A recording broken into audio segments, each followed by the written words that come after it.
दोस्तों नमस्कार, मैं देवेश कुमार और आप देख रहे हैं गोला टॉप वीडियो। अभी हम मौजूद हैं, हमारे साथ हैं नरेश जी जो कि ओला में भी चलाते हैं। हाँ जी, ओला उबर। जो कि ओला और उबर दोनों में टैक्सी चलाते हैं। इनके पास एक्सेंट कार है। एक बार आपने पहले भी वीडियो देखा होगा, तो एक वीडियो में पहले भी आए थे और फिर से इन्होंने हमसे कांटेक्ट किया। इनका कहना है कि उबर में इनका जो है बकाया बैलेंस जो है फंसा हुआ है। अब बैलेंस कैसे फंसा हुआ है कि काफ़ी सारे ड्राइवर भाइयों के पहले भी ऐसे फ़ोन वगैरह आते हैं हमारे पास कि हमारे कुछ पैसे हैं जो कि उबर अकाउंट में वॉलेट में फंसे हुए हैं, लेकिन उबर की तरफ से हमारे को विड्रॉ नहीं किया जा रहा है, मतलब हमारी तरफ पैसे ट्रांजैक्शन नहीं हो रहा है। तो वैसा ही प्रॉब्लम नरेश जी के साथ हुई। अभी नरेश जी हमारे साथ मौजूद हैं। इन्होंने स्पेशल हमें बुलाया कि भाई ये इस तरीके की प्रॉब्लम हमें आ रही है, तो इससे किस तरीके से निजात मिलेगा और किस तरीके से जो हमारे पैसे बैलेंस ऊपर में फंसा हुआ है वो वापस होगा। एक बार नरेश जी से खुद हम बात करेंगे और पूछेंगे कि क्या हुआ था, किस कारण बस जो है इनका पैसा उबर वॉलेट में फंस गया और अब वापस नहीं हो रहा है। काफ़ी बार पहले हमने जो उबर के कांटेक्ट करने की कोशिश करी थी और कई सारे ड्राइवर भाइयों के पैसे थे। जब हम गए थे एक बार उबर ऑफिस पे हड़ताल थी, तो वहाँ से एक जवाब आया था कि जो वहाँ पे उन्होंने रिक्वेस्ट डाली थी पैसे वापस लेने के लिए, मतलब जिनके पैसे अटके हुए थे 10,000 20,000 इस तरीके से, तो उबर की तरफ से एक जवाब आया था। उसमें कहा गया था कि इनके जो पैसे हैं वो फ्रॉड है, मतलब क्या है कि इन्होंने फ्रॉड बुकिंग मारी है। इस तरीके से उबर की तरफ से जवाब आया था। लेकिन अभी बहुत सारे ऐसे हमारे पास सवाल हैं और बहुत सारे ड्राइवर भाइयों के हमारे पास फ़ोन भी आते हैं कि हमारे भी पैसे जो उबर में फंसे हुए हैं किस तरीके से निकाले जाएं। तो नरेश जी से बात करेंगे पहले तो हम कि इनके पैसे जो उबर में कैसे फंसे, क्या कोई फ्रॉड बुकिंग हुई या कोई ईमानदारी की बुकिंग थी और उसके बावजूद भी इनके पैसे जो हैं उबर वॉलेट में फंस गए और अब इनके बैंक में ट्रांसफ़र नहीं हो रहे हैं। जी नरेश जी।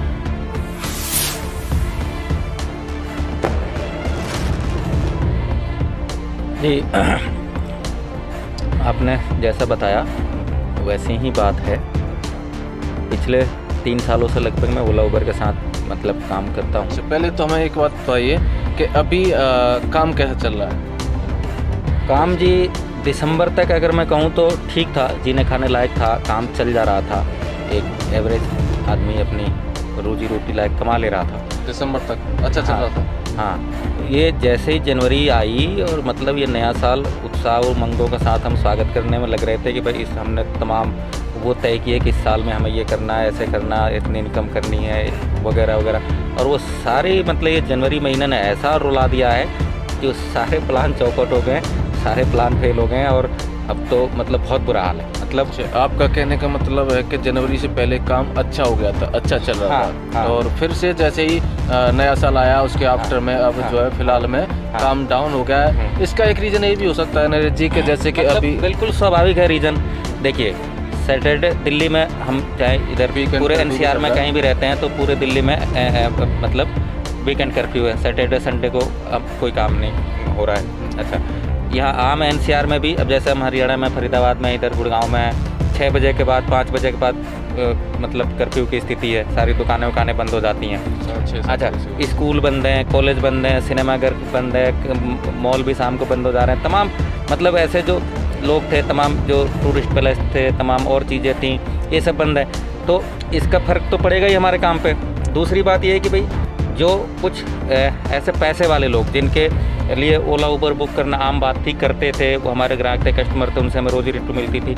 लेकिन ये बीमारी का डर ने इतना दिमाग में भय पैदा कर दिया है कि अब कोई किसी छोटे मोटे काम के लिए घर से बाहर जाना ही नहीं चाहता है। वो उसको इग्नोर कर देता है, उसको टाल देता है। उसको डर लगता है कि भाई इस गाड़ी में पता नहीं कौन बैठा होगा, कैसा बैठा होगा, कहीं वायरस ना आ जाए, कुछ हो जाए, तो इसका भी असर पड़ता है हमारे काम पे।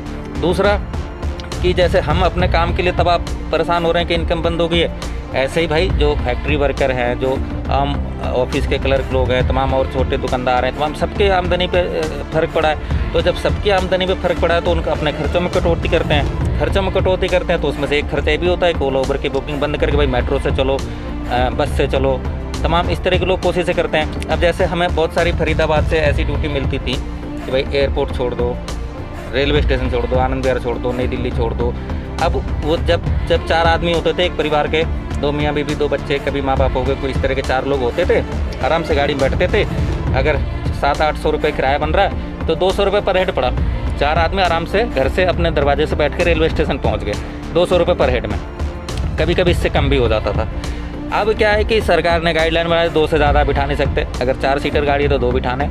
अब वो परिवार भाई 2 गाड़ी करेगा और 800 रुपये की 2 गाड़ियाँ करेगा तो उसको 1600 हो गए, अब वो 400 रुपये पर रेट पड़ेगा।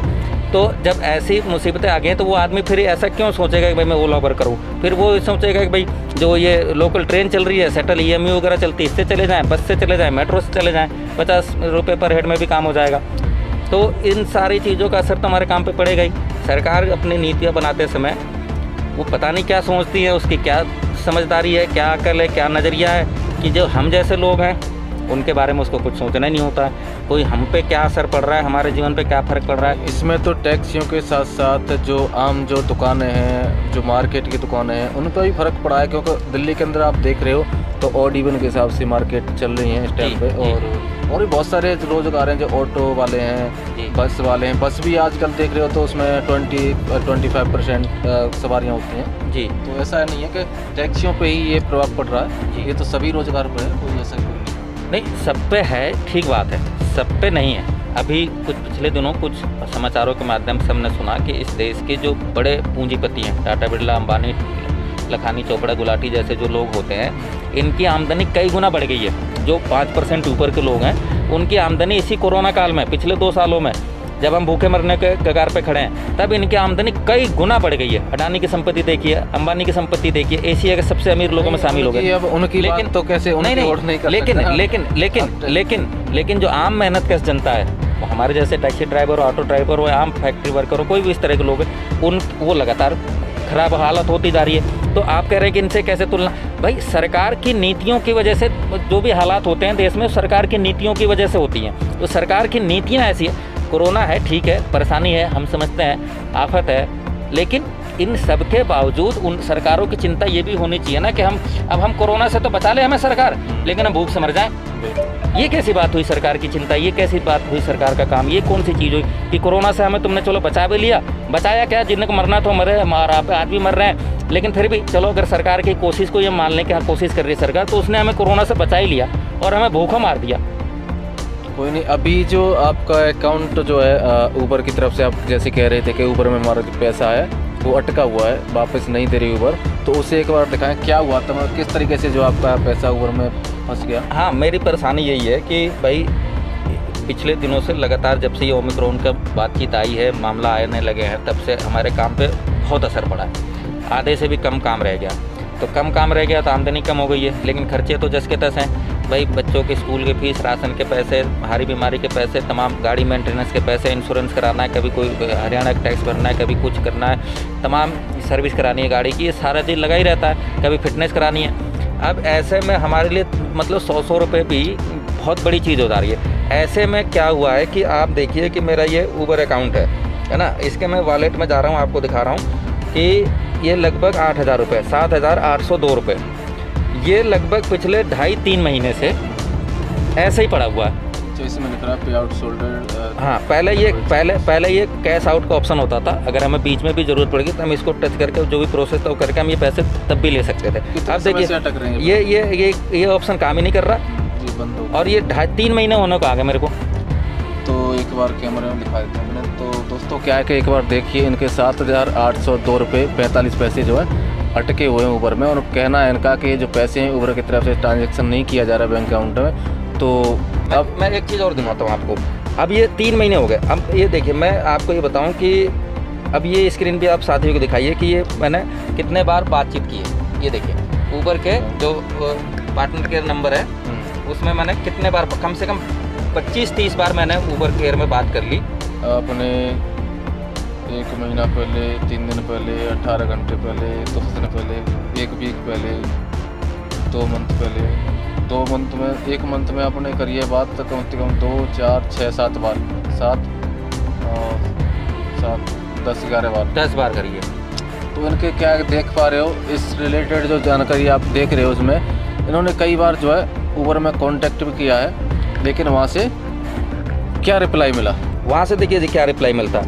वो अब चूंकि मेरे को सब कंठस्थ याद हो चुके हैं, लेकिन मैं थोड़ा बताना चाहता हूँ। रिप्लाई में देखिए, एक बात तो ये कहते हैं कि चिंता मत करिए, हम आपकी परेशानी समझ रहे हैं, हम आपकी तकलीफ़ समझ रहे हैं, हम क्षमा चाहते हैं, आपको कष्ट हुआ। अरे क्या मतलब इन बातों का? हम तो मतलब परेशान हो गए हैं सुन के। अरे ये बातों का, अरे हमारे पैसे दो ना आप। जब मैं फ़ोन करता हूँ जब यही बात, और दूसरी बात 24 घंटे में आपकी समस्या का हल कर दिया जाएगा, और 24 घंटे करते करते 3 महीने बीत चुके हैं। अच्छा, इस बीच में और भी जब बात होती है तो तमाम तरह के उल्टी सीधी बातें करते हैं। आपने बैंक की स्टेटमेंट निकलवा के देखी? अरे बैंक की स्टेटमेंट निकलवाने की क्या जरूरत है? मेरे वॉलेट में साफ दिख रहे हैं कि आपकी तरफ पैसे फंसे हुए हैं, आप भेज ही नहीं रहे, उसको ट्रांजैक्शन ही नहीं कर रहे हैं, तो बैंक में अकाउंट की क्या गलती होगी? तो नहीं, आप बैंक स्टेटमेंट निकलवाइए, लेटेस्ट कॉपी वो एंट्री करा के लाइए। अरे क्यों करने जा, बिना मतलब की बात है ना ये। जब साफ शो हो रहा है कि ये पैसे अटके हुए हैं और फिर आप जो ट्रांजैक्शन कर नहीं रहे हो, अब मुझे कह रहे हो बैंक जाऊँ। मैं क्यों बैंक जाऊँ बिना मतलब के? मतलब इसी तरह के उल जलूल बातें करते हैं वो। कोई कभी फ़ोन बीच में काट देते हैं, कभी कुछ कहते हैं, तमाम मतलब मैं जो फ़ोन पे एग्जीक्यूटिव होते हैं मैं उनका कोई दोष नहीं दे रहा, वो भी आखिर नौकरी करते हैं, वो भी हमारे जैसे ही लोग होंगे, उनसे मुझे कोई शिकायत नहीं। लेकिन जो ऊबर की पूरी पॉलिसी है ना, उसके अनुरूप ही तो बात करते हैं। अब 3 महीने हो गए, मेरे 8,000 रुपये फंसे पड़े हैं और मेरे को पैसे नहीं मिल रहे हैं। मेरे घर में क्या क्या परेशानी है मैं क्या बताऊँ आपको, कुछ भी हो सकता है। मेरे घर में ना भी हो, चलो किसी और भाई के घर में हो सकता है। लेकिन जो 3 महीने के बाद में अगर अब जो काम कर रहे हो वो तो आ रहे होंगे, नहीं आ रहे अब? वो भी नहीं आ रहे, वो कोई नहीं आ रहे हैं। मतलब ये 8,000 की कोई ट्रिप आज तक मैंने ज़िंदगी में करी नहीं कि 8,000 मेरे एक साथ आए वो रुक गए। ये एक ट्रिप मेरे को लंबी मिली थी चंडीगढ़ की, है ना, जो मैं दिल्ली से चंडीगढ़ गया था, उसमें करीब 3-3,500 हज़ार रुपये का मेरे को मिला था, है ना। तो वो उसके बाद से लगातार जो 100-100, 200, 400, 500 की ट्रिप होती हैं, सब जो ऑनलाइन होती हैं, वो सब इसमें अटकती गई 3, मतलब, और ये होता गया। वो तो चलो शुक्र करो, कुछ ग्राहकों की समझदारी का है, हमारी किस्मत का है, ज़माना का है, कुछ कैश पैसा चूँकि आ जाता है। जो परसेंटेज ऊबर लेती है आपसे, वो परसेंट भी इसमें से कट रहा है, नहीं कट रहा? नहीं, वो तो काट ही लिएगा ना, ये तो से कट जाता है। हाँ, ये तो सीधा हमारा पैसा है। हाँ। इसमें से कम होता नहीं होता है? नहीं, वो काट के जैसे कैश ट्रिप लेते हैं हम, तो जैसे उसका परसेंट होगा कुछ, तो वो जो है हमारे जो वॉलेट है, वॉलेट में से तो लेते हैं ना ऊपर वाले अपना परसेंट। नहीं, जैसे इसमें जब ये 7,800 रुपये शो कर रहा है, तो ये पूरे के पूरे मुझे मिलना है। मैंने लगभग 10,000 रुपये का काम किया होगा, तो मुझे 7,800 शो हो रहा होगा। 2,200 रुपये उन्होंने अपना काट लिए हैं। ये जो इसमें शो कर रहा हूँ मेरा सीधा। मैं वो कह रहा हूँ, जैसे कि अब अगर राइड करते हो आप आज, तो आज अगर मान लो आपको कैश राइड मिल जाती है 1,000 रुपये की, हाँ। तो उसमें से 200 रुपये जो है हाँ। ऊबर इसमें से काटेगा ना? हाँ। तो कट जाएंगे वो। हाँ, वो शायद कट जाएंगे इसमें से। हाँ। आज से पहले कल भी राइड करी होगी आपने, तो आपको कल कैश कराया कोई कैश राइड? हाँ, कैश भी किया है, तो उसमें आपको पता चला? हाँ, इसमें से कट रहे हैं? हाँ, इसमें से कट रहे हैं। कट रहे हैं इसमें से? हाँ। चलो ठीक है, अच्छा है कि इसमें से कट रहे हैं। हाँ। हम तो सोच रहे थे लेकिन अब मतलब काम ही नहीं है ना, तो देख, जब भरपूर काम चलता है तो पहले ऐसी स्थिति रहती थी कि हाँ, वो हमारा पैसा ऊबर के पास नहीं, बल्कि ऊबर का पैसा हमारे पास बाकी रहता था। कई बार वो अकाउंट बंद कर देते कि भाई ये जमा करो, वो करो, वो करो, ये सब चल। तो ठीक है, अगर 1,500 रुपये इधर उधर चलता रहे तो हमें कोई एतराज़ नहीं है। ये भी पहले हर मंडे को वीकली पे कर देते थे, तो भी कोई दिक्कत नहीं थी। लेकिन अब तो ये मतलब 8,000 रुपये अगर फंसाएंगे तो हम कहाँ जाएंगे, हम कैसे चला पाएंगे अपना गुजारा और कैसे काम कर पाएंगे? और कितने दोस्तों के ऐसे पैसे जो हैं ऊबर अकाउंट में फंसे हुए, वो हमारी वीडियो के कमेंट सेक्शन में कमेंट करके अपनी राय ज़रूर देना। और आप हमें कांटेक्ट भी कर सकते हो, हमारा कांटेक्ट नंबर आपको वीडियो के डिस्क्रिप्शन में मिल जाएगा।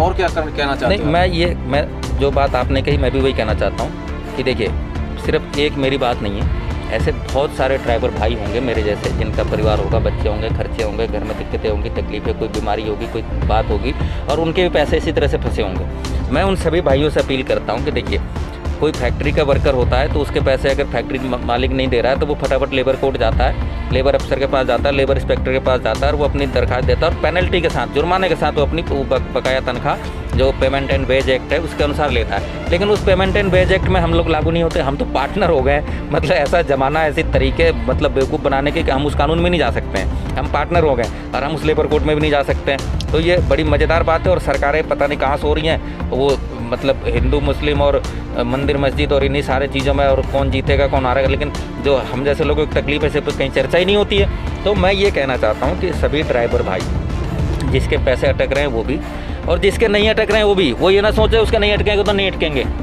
भाई हमारे अटक सकते हैं तो आपके भी अटक सकते हैं, आज नहीं तो कल अटक सकते हैं। अगर हम इन चीज़ों का विरोध नहीं करेंगे, कोई लड़ाई नहीं खड़ा करेंगे, बोलेंगे नहीं, इन बातों की चर्चा नहीं करेंगे, तो कोई विरोध नहीं करेंगे, तो ये मनमानियाँ और बढ़ती जाएंगी। अब हम लोग तो फंस चुके हैं। 10 लाख की गाड़ी लेके हमने सोचा है चलो कमाएंगे, खाएंगे, बच्चों को पालेंगे, लेकिन हुआ ये कि हम गाड़ी लेके फंस चुके हैं। अब हम कहीं जा नहीं सकते। ये 10 लाख की गाड़ी आज 1-1.5 लाख रुपये में लेने को कोई तैयार नहीं है।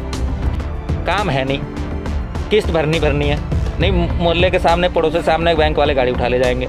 तो हम तो फंस चुके हैं। तो मैं सारे ड्राइवर भाइयों से कह रहा हूँ कि इस तरह की जो नीति है, इसमें अपना खुद नंबर बता रहा हूँ आपको, जिसको भी इस विषय में कोई और जानकारी लेनी हो, कोई बातें मैं नहीं बता पा रहा हूँ और जांच पड़ताल करनी हो, कोई मेरा नंबर है, मेरा नाम नरेश है, मेरा नंबर मैं खुद ही बोल दे रहा हूँ। भाई साहब से कहूँगा इस तरह से कि भाई ये डिस्क्रिप्शन में या स्क्रीन पे जैसे भी शो कर सकते हैं करें। 9868483444 98 68 48 34 44। आप इस नंबर पे फ़ोन करके मुझसे बातचीत कर सकते हैं। बातचीत में मैं आपसे ये अपील भी कर रहा हूँ कि मेरे पैसे फंसे हैं, आपके पैसे फंसे हैं, जिसके नहीं फंसे उसके भी फंस सकते हैं। आइए हम सब लोग मिलके एक कोई इस मामले का विरोध करने का, इस पे कोई बात करने का, इस पे कोई कार्यक्रम करने का, इस पे जो आम जनता है, आम समाज है, सरकारों के प्लेटफार्म है, ऊपर के प्लेटफार्म उन पे ये बात जाए कि हम लोग कितने परेशान हैं। इसके लिए कोई प्रयास करें। वो कोई भी कार्यक्रम हो सकता है, वो धरना प्रदर्शन हो सकता है, वो ज्ञापन देना हो सकता है, वो ऊबर ऑफिस के बाहर धरने पे बैठना हो सकता है, वो कुछ और चीज़ें हो सकती हैं। तो मेरी राय तो यह है, मैं सभी ड्राइवर भाइयों से अपील कर रहा हूँ कि ये जनवरी का महीना चल रहा है, जनवरी 31 तक, इस जनवरी के लास्ट 31 तक अगर ऊबर मेरे पैसे और सभी भाइयों के पैसे हमारे बैंक पर डाल देती है तो अच्छी बात है। अगर नहीं डालेगी तो मैं सभी ड्राइवर भाइयों से अपील करता हूं कि फरवरी के पहले सप्ताह में, अब पक्का तो तभी करेंगे जब और ड्राइवर भाई भी हमसे संपर्क करें, बातचीत करें। तो इसलिए मैं एक ऑप्शन दे रहा हूं कि जब फरवरी के पहले सप्ताह में 1 तारीख हो सकती है, 2 तारीख हो सकती है, 3 तारीख हो सकती है, हम ऊबर के गुड़गांव ऑफिस के बाहर धरने पे बैठ सकते हैं, तख्ती, बैनर, पोस्टर लेके अपनी वहाँ सभा कर सकते हैं, अपनी बातचीत कर सकते हैं, उनको ज्ञापन दे सकते हैं, कुछ भी कार्यक्रम हो सकता है, जैसे भी लोग कहें, लेकिन करेंगे कुछ ज़रूर। और मैं ये भी कहना चाहता हूँ कि अगर कुछ भाई इस कार्यक्रम में आते हैं, कोई बातचीत करते हैं, मिलजुल के कोई प्रोग्राम तय करते हैं तो ठीक है।